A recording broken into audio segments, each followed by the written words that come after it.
Brought to you in association with Grendel Press. This is Werewolf, the podcast, a serial killer drama.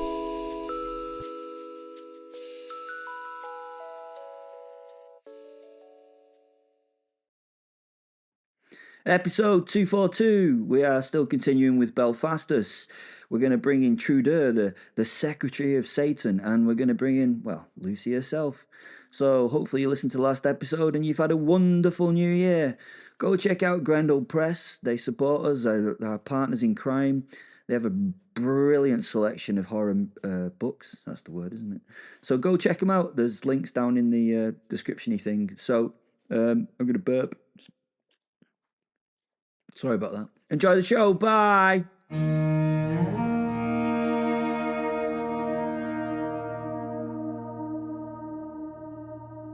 I am Trudure. That is Trudure. When you pronounce it, you need to roll it like a curse and finish it like a sigh. I'm a minor demon of something unimportant, which I've already forgotten about, which is hell's way of saying expendable but useful, and I am, by Lucifer's own irritated admission, her personal assistant. Maybe secretary? Or, as she once snapped during a particularly bad millennium, her personal demon. I am very personable, not very secretarial. Whatever. Titles matter less when you're very good at listening, I think. I am shaped like a small black cat, which wasn't an accident, a punishment, or a whim. It was a strategy of mine. As you probably well know, cats move between spaces easily. All spaces easily. It's what feline kind is built for.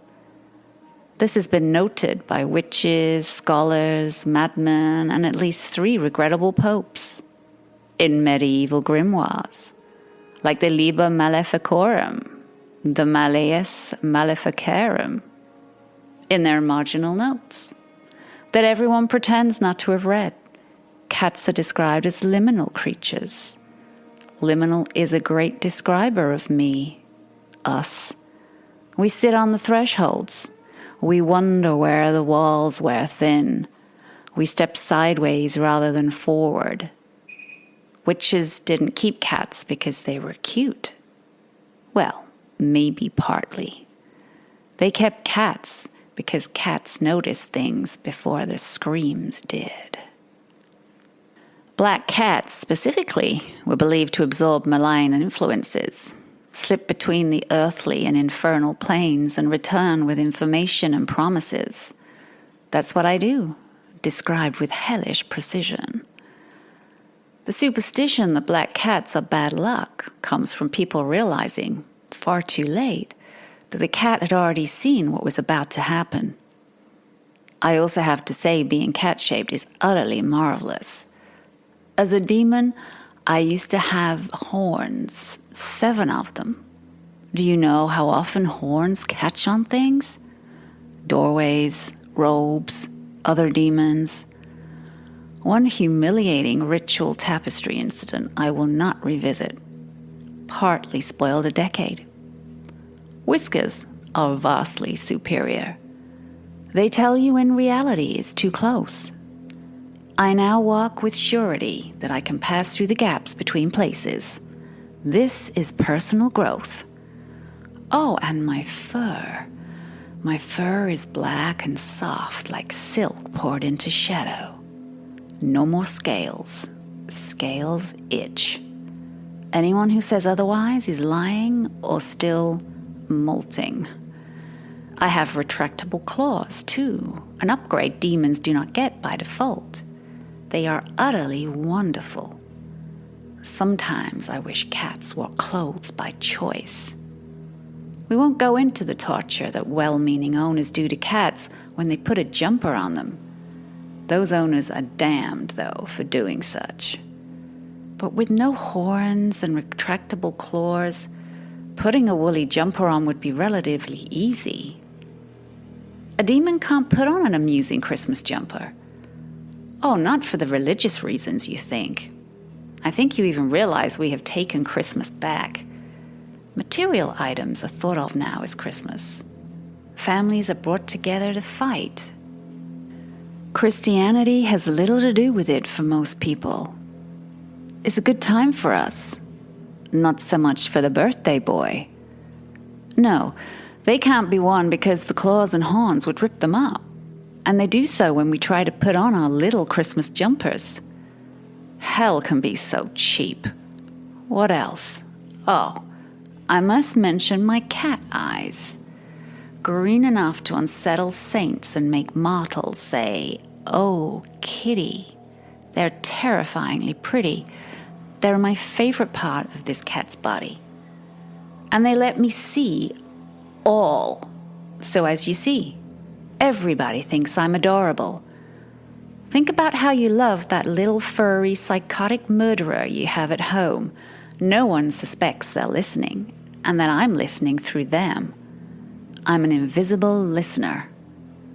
Which is fortunate, because I'm currently perched nowhere at all, observing a conversation between Astaroth, regent of hell, former goddess, walking theological crisis, and Belphastus, the mortal who thinks ambition is a substitute for survival.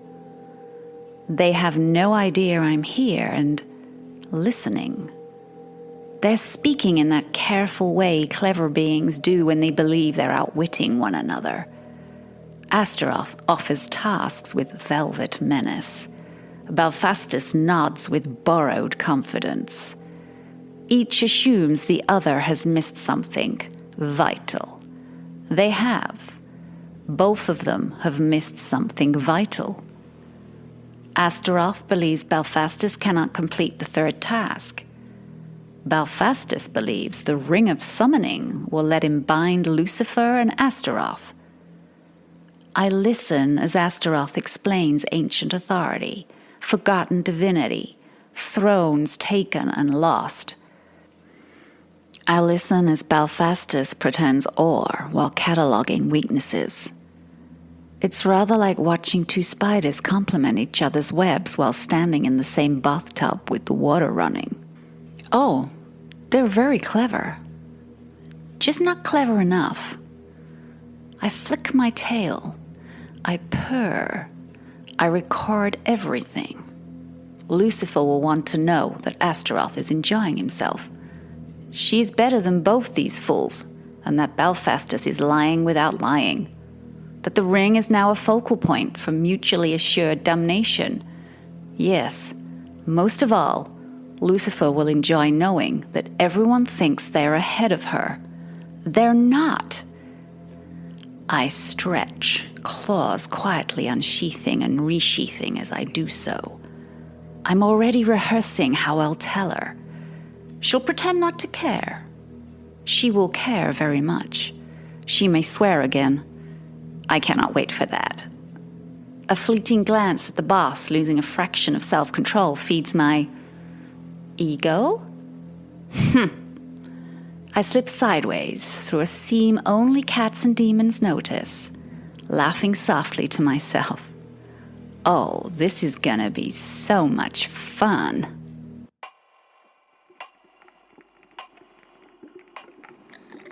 Belphastus. Travelling back from hell would take me 10 minutes to describe, and I can't be arsed, to be honest. It started and it ended in a hell of sorts. Sadly, I was spat out of the travelling portal wormhole gateway thingy onto the rotten vinyl of my rank bathroom floor. Realised I was bloody late for work the moment I hit the floor and felt a flat smug about it. Oh, you might wonder why work's so important to me. Well, that will become apparent later in this episode, so you'll just have to wait, won't you bastard? The spirits in this shithole of a novel are right bastards. The mould above the sink had that look. Oh, you think I can't tell when mould has it in for me? No, I can tell when mould is being a right bastard. How, you ask? Well, you might well do. Well, it looks like that. That's how it looks. Uh-oh, you can't see it, can you? Well, just bloody accept that it is, all right? A right bastard mould. The kettle was taking longer than necessary, too. I was watching it do so. I know I watched pot never boils, but this bastard was not boiling on purpose. Even the floorboard by the door creaked in a way that suggested judgment. My bastard in bedsit has opinions, and most of them are about punctuality. Hell's throne was vacant. Lucifer was right proper distracted. Astaroth thought he were clever, and I was still arguing with a toaster that only worked if you whispered encouragement to it. Hal had left early for work. Course he had. Hal E. Torsis always left early.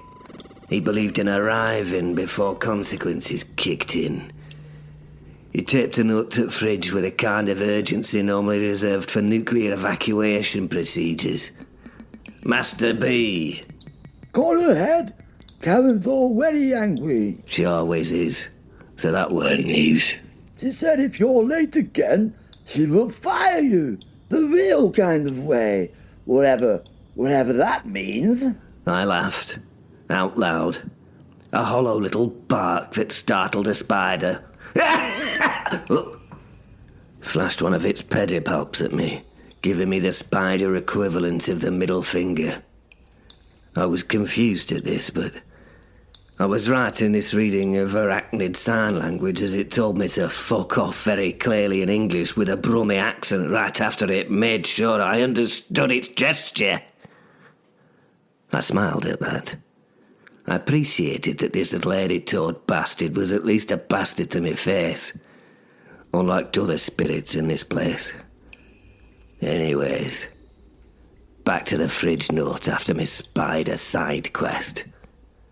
I laughed again, rereading it. Karen threatening to fire someone was always funny when it wasn't you. Well, it wasn't Karen either that were doing the firing.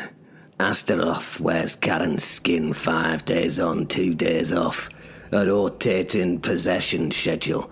It adds a certain gravitas to the phrase disciplinary action. Being fired by her didn't mean unemployment, it meant post-mortem career development. Well, no, that's not true, is it? Being fired by Astaroth meant an eternity of flames tickling the toes of your mortal soul. Oh, and possibly a little plastic star on your laminated badge. I hate those bastarding stars. Never even had one during me 8 years, 3 months, 15 days and 9 hours of service. The bastards. I shrugged into my McDonald's uniform, the cloth clinging to me like it knew I hated it. It probably did, though. Most things do. It felt horrid against my skin, being a classy, non-polyester mix. The name badge I stabbed myself a couple of times in the finger and chest with before attaching it to my top read Bell, because Belphastus the Unclaimed, breaker of seals, future tyrant of hell, was already being used. No, that's a lie. Purely for comedic value. I can't see you, and I can't hear you, but I can imagine you rolling in the fucking aisles about now. Truth of the matter is, that name, it was just too big and it wouldn't fit to be of a font size that you could read it. As I tried and finally tied my asshole bastard shoes, the irritation bubbled up in me again. I'm not meant to be in this pathetically poor position. Does the world not know me? Know who I am? Belphastus, the one child of a man and woman who never met. Well, That's what I call a bastard. I've torn holes in reality. I've read and written books that made bishops weep blood and sometimes wee themselves at the same time. I've negotiated with right horrible entities that don't experience time so much as chew upon it. And yet, even taking all that into account, here I were, minimum bloody wage. 1 free meal per shift under 12 quid, not including milkshakes. Not that the milkshake machine ever bloody worked anyway, we're fucked. And here's where I am. All because of Evangeline Ginny May Picklethorne, prosperity witch of New Orleans, 3rd generation hex specialist, and the pettiest human being ever to weaponize lavender oil. Oh, and she really could, weaponize lavender oil. Her lavender-treated pillows would help you sleep. Forever. Know what I mean? Forever. Like fucking dead. Like not waking up styly. Ginny May had cursed me for a reason so small it made my left eye twitch when I thought of it. I simply corrected her pronunciation of grimoire. Just once. Aye. That's bloody petty. She'd smiled sweetly and stirred her iced tea counterclockwise and said, "Oh, darling, you don't respect labour." I think it may be my accent that had upset her when correcting her.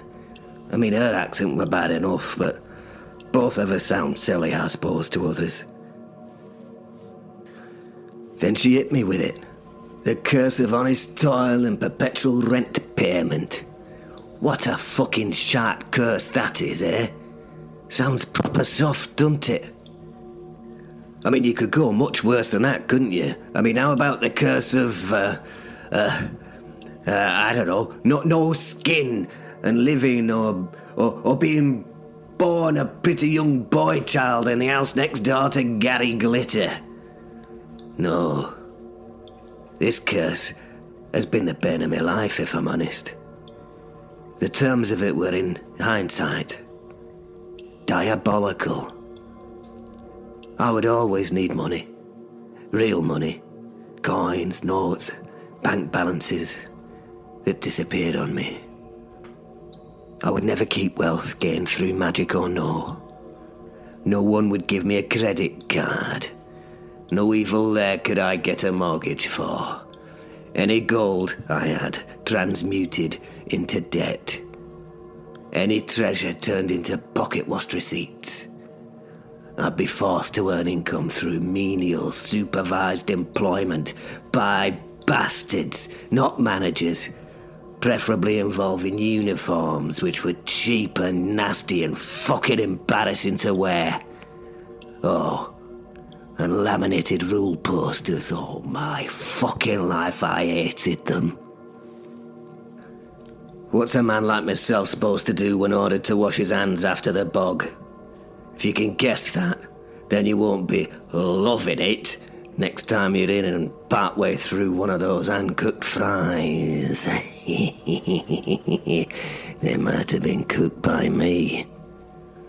Anyway, any attempt to escape from the curse would result in more hours, never fewer. I would always be almost promoted, and never quite. And worst of all, I would understand exactly why this were happening. Grimoire, she called it. Grimoire. It's fucking bastard in Grimoire, you stupid fucking bitch! I killed her eventually, that fucking witch. I set fire to her and her trailer.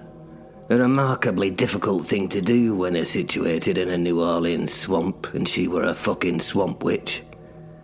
Both been right damp as a part at course. I salted the ground. Well, mud.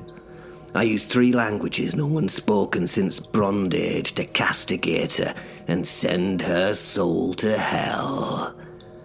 I really buggered her up, to be honest, but the curse remained, humming contentedly.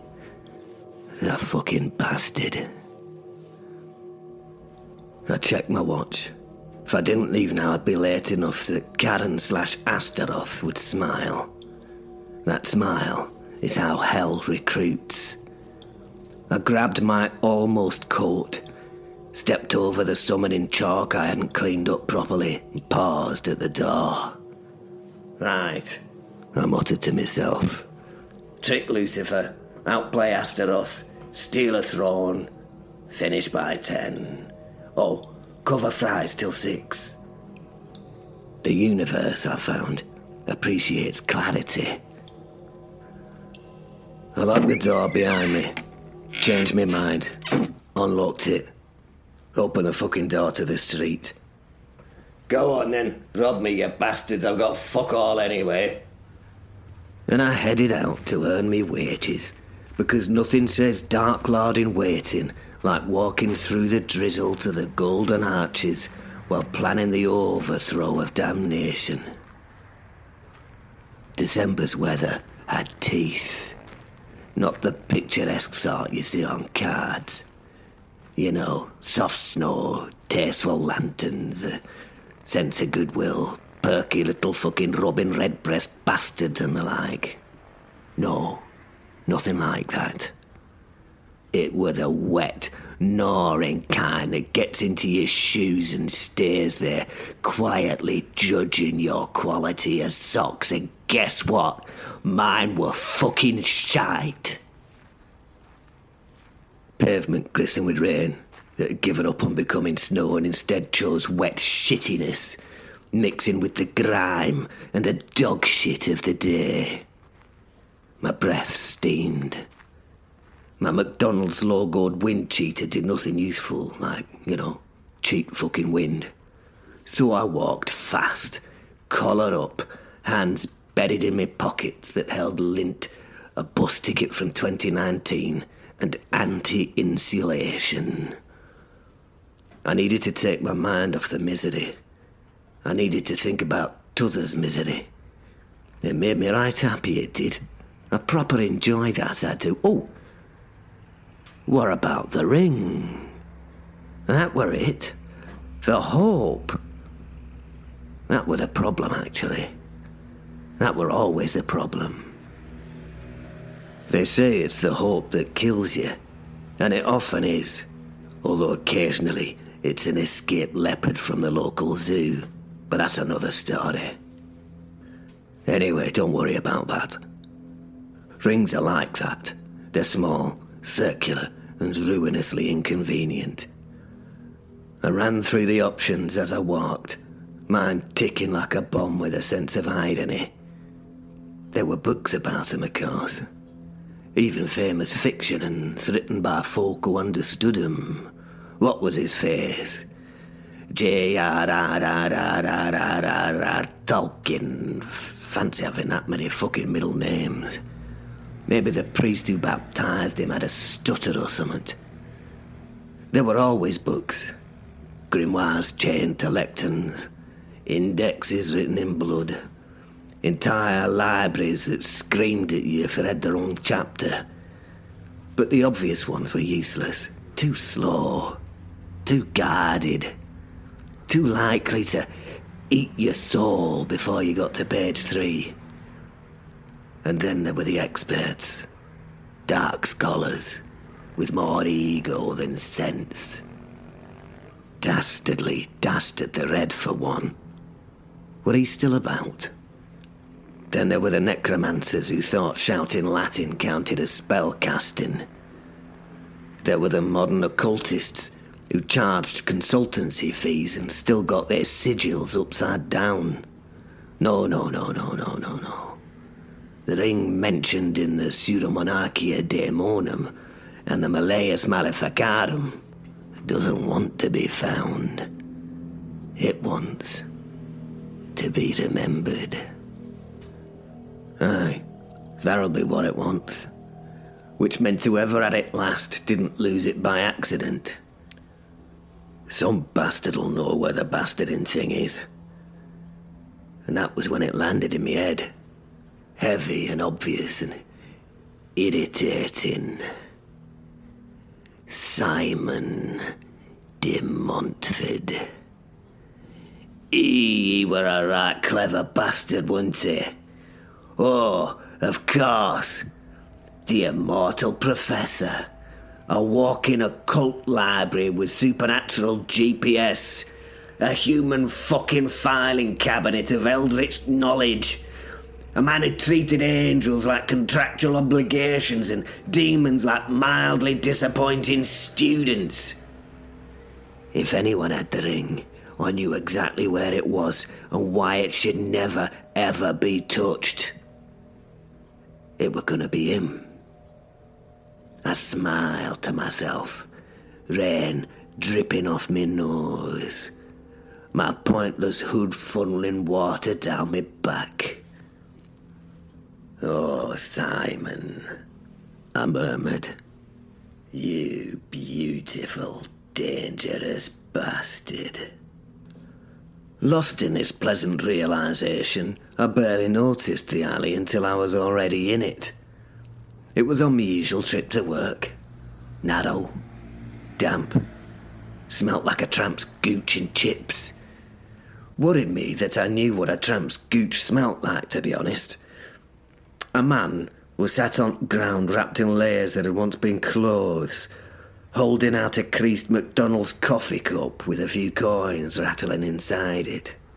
He was like an embarrassed witness.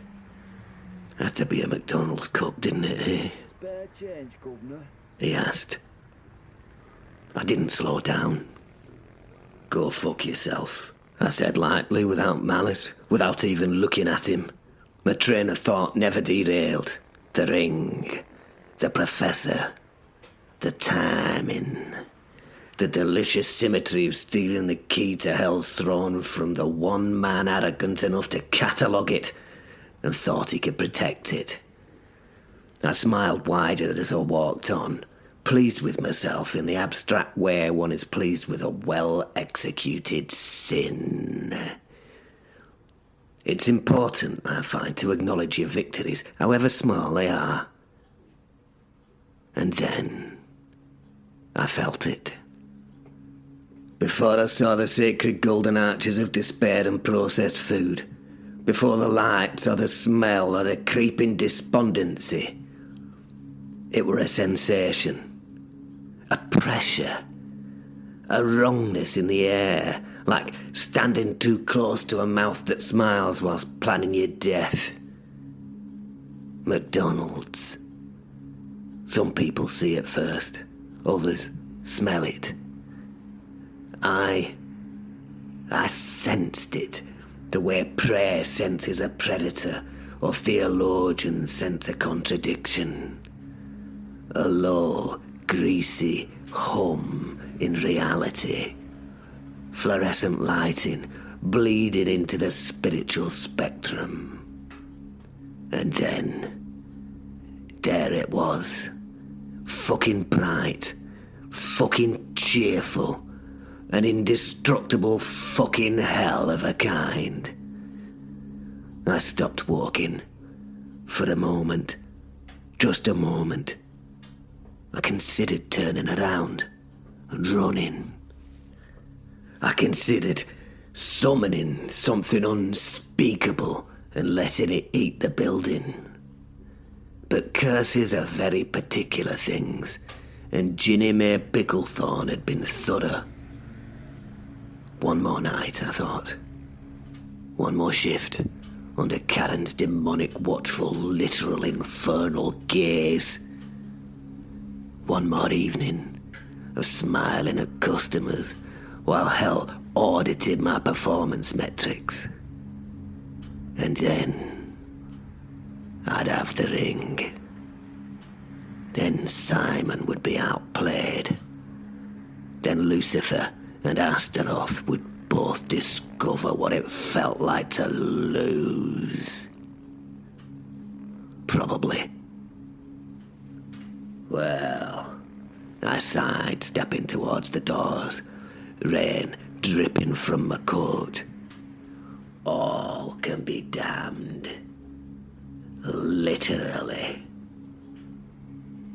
I only had to work out how to get that bloody ring.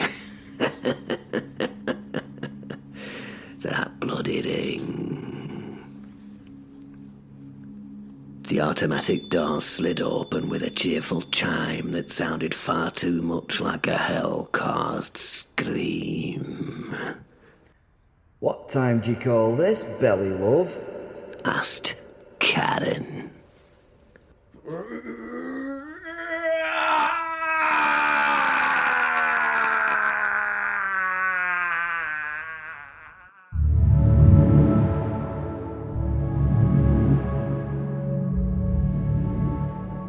Lucifer. Ah, the magic ring. Yes, that ring. And before anyone says it, no, this was well before Tolkien got my idea. Centuries before. Millennia, actually. If anything, he owes us royalties. And if anyone questions that, do remember, I invented irony, contracts, and consequences. And I repurposed this very premise for Tolkien himself. He reintroduced the world of the Fae and magic to the following generations at a time when science was removing it, introducing fairy folk and magic with no god, just Sauron, who, if you haven't worked it out, will win in the end, and of course represented me, Satan. Rewrite those literary papers, my good wrong people. Now, listen properly. The ring doesn't have a name. That's important. Names give things boundaries. Titles imply function. This ring predates the courtesy of being explained. It has a beginning, not an identity. And beginners, as any angel will tell you while lying through a mission, are where the real damage happens. It started as nothing. A band of worked metal hammered out in a street-side forge, dust, sweat, shouting. Somewhere unimportant, somewhere godlessly imperial. Rome used to like to believe every street was eternal. Most of them smelled like old fish and sewage. A goldsmith made it for a rich man who wanted something that looked permanent. Love, power, ownership. Take your pick. Humans are adorably predictable. Then there was a war. There is always a war. The ring was taken from that dying man's finger by a Roman soldier who did not bother to learn his name. He cut it off cleanly before the man was cold. Well, before he was even dead. The delightful thing was that man was one of his own. Roman and a soldier. A brother in arms. In fact, his very saviour, ironically. A man who sacrificed himself by taking the blow of an enemy that should have felled the thief, before the thief took his ring and his finger. That thief's name, since you insist on history, was Gaius Cassius Longinus. Yes, that Longinus. And no, he wasn't a noble. The church tried very hard to sand him down into something inspirational. They failed.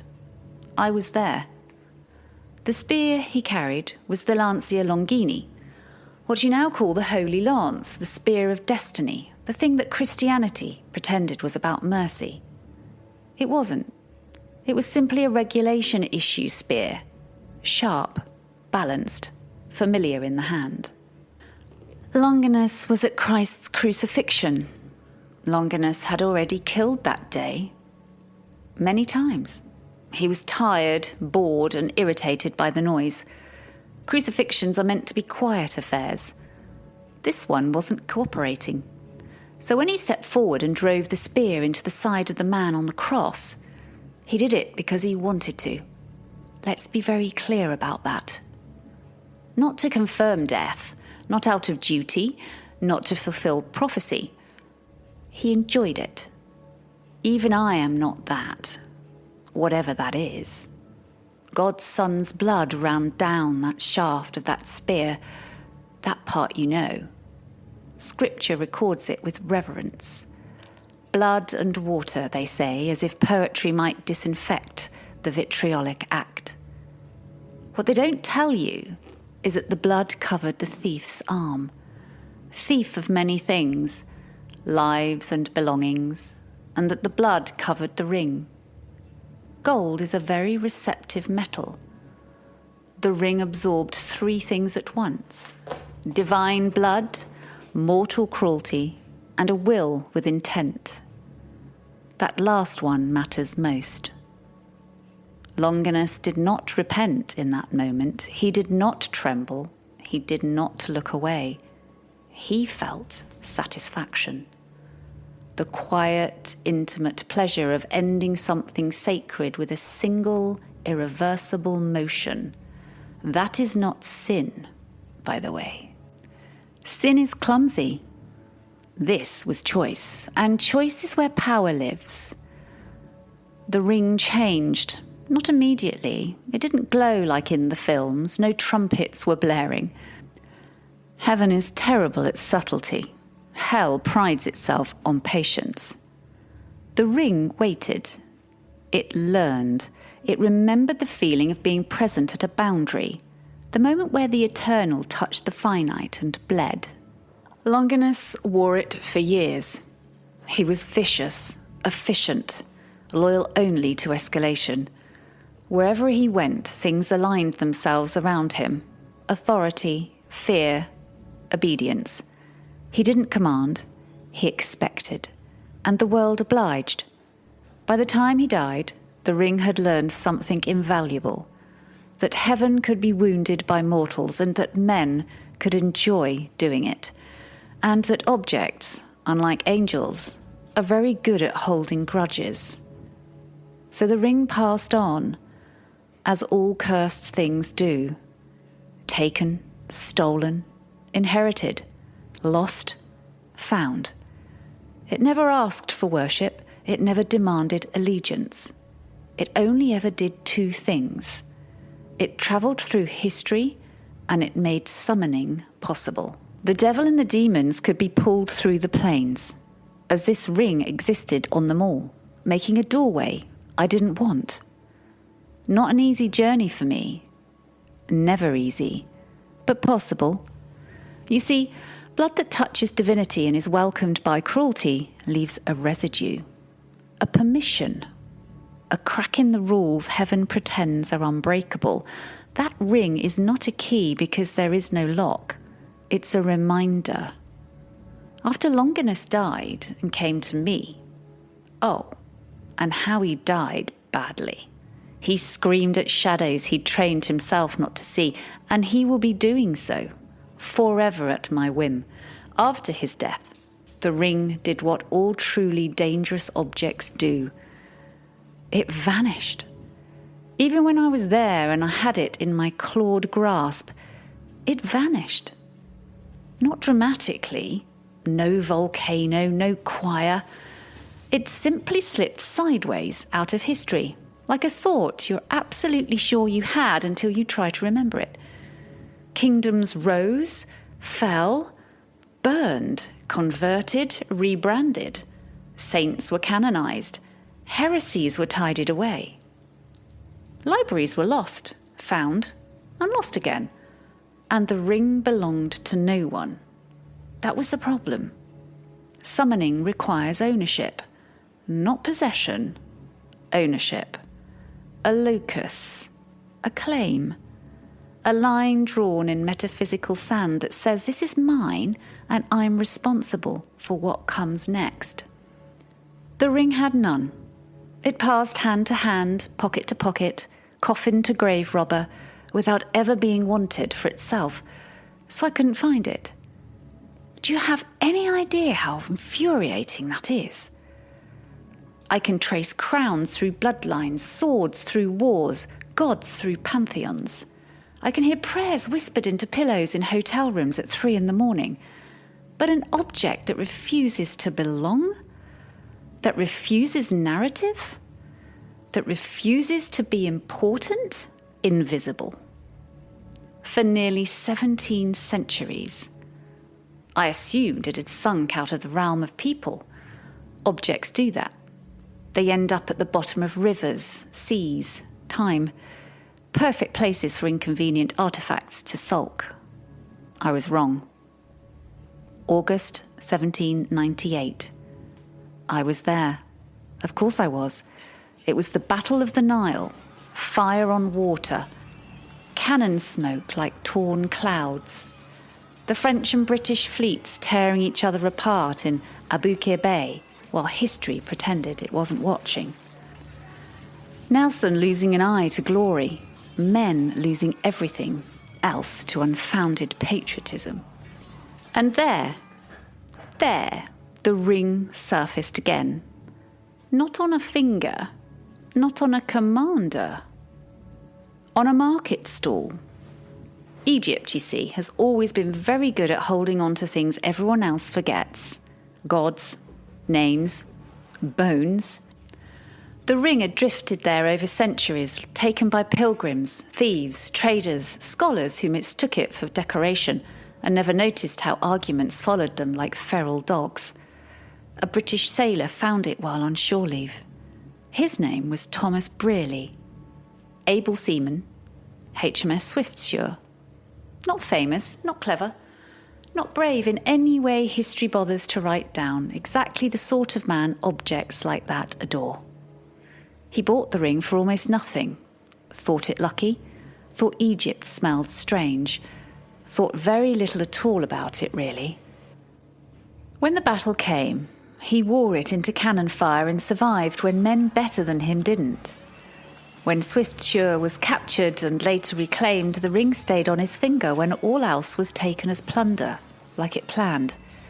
Thomas went home eventually, married, drank, aged, died. The ring stayed. It passed down quietly. Sons, daughters, sold once during a bad winter, bought back during a good one, pawned, retrieved, always returning, like a debt that enjoys patience. It threaded itself through the family tree without ever drawing attention to itself. Until it reached Nicha. Poor, gentle, unremarkable Nicha. A man so thoroughly overlooked by the world that even destiny tripped over him by accident. The ring fit him beautifully. Objects like that love people who don't think they deserve anything. Makes the claiming easier later. And then Simon de Montfort decided to be clever. Do you know how much work it took to arrange that? How many nudges, whispers, missed chances, wrong turns it took? To get a knife into Nietzsche's shaking hand. To line up an alley, a lecture, a lie, a perfect lie. To make sure Belphastus walked past at exactly the wrong moment. Centuries of waiting, and it all hinged on one homeless man finally being angry enough to act. It makes me smile. Not kindly. What would you expect? And Belphastus, clever, smug, unbearably pleased with himself, walked right past the solution to his problems and told it to go fuck itself. Honestly, watching that, oh, this was going to be beautiful. Now we'll see what will be when Belphastus walks home through this alley, an alley containing a man with almost nothing, a man annoyed at Belphastus and the world, a homeless man without hope or anything, except a sharp, pointy knife.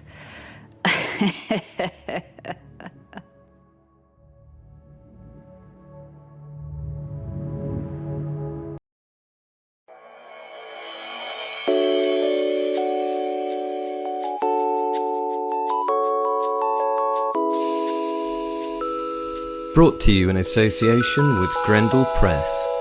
This is Werewolf, the podcast. A serial killer drama.